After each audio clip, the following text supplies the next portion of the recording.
Dear student, तो आज हम इस न्यूमेरिकल को सोल्व करेंगे।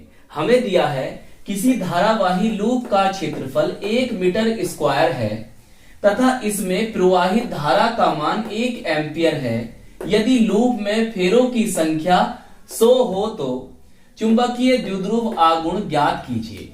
तो चलिए फिर कॉपी और पेन निकाल लीजिए और सॉल्व करते हैं आज के अपने इस प्यारे से छोटे से न्यूमेरिकल को। तो बच्चों, न्यूमेरिकल को सोल्व करने का, हल करने का सबसे बेस्ट तरीका क्या होता है कि जो वैल्यूज हमें दे रखी हैं उन्हें हम सबसे पहले नीचे लिख दें। सही, देखो हमें क्षेत्रफल दे रखा है, एरिया दे रखा है उसने 1 मीटर स्क्वायर या वर्ग मीटर। सही, ऐसे लिख देंगे। उसमें प्रवाहित धारा का मान 1 एम्पियर है, आई बोले तो 1 एम्पियर। सही, ऐसे लिख दो या फिर एम्पियर ऐसे लिख दो, हिंदी में भी लिख सकते हो। यदि लूप में फेरों की संख्या कितनी है सर 100 है। चलिए लिख दिया। तो चुंबकीय द्विध्रुव आघूर्ण का मान ज्ञात करना है, बोले तो हमें m का मान ज्ञात करना है। सही, इस तरह से लिखते हैं। चलिए ब्लैक पेन निकालो बच्चों और फॉर्मूला बनेगा यहां पर m is equal to NIA।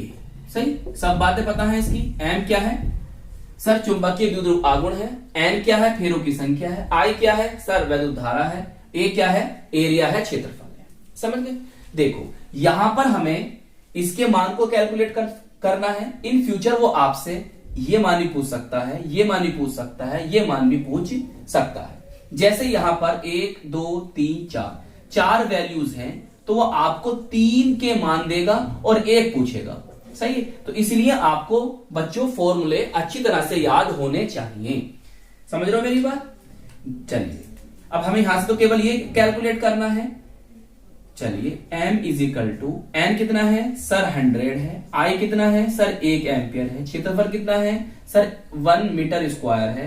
तो बस कितना आ गया हमारा आंसर सर, हमारा आ गया 100। अब सर मात्रक क्या होगा, देखो भाई धारा का मात्रक एम्पियर होता है और क्षेत्रफल क्या में चल मीटर में, तो मीटर स्क्वायर। सही, क्षेत्रफल क्या होता है मीटर स्क्वायर। तो ये होगा आपके चुंबकीय द्विध्रुव आघूर्ण का मान। तो आई होप ये छोटा सा प्यारा सा न्यूमेरिकल आपको अच्छी तरह से समझ में आ गया होगा। हम मिलेंगे आपको इसकी नेक्स्ट वीडियो में। जय हिंद, जय भारत।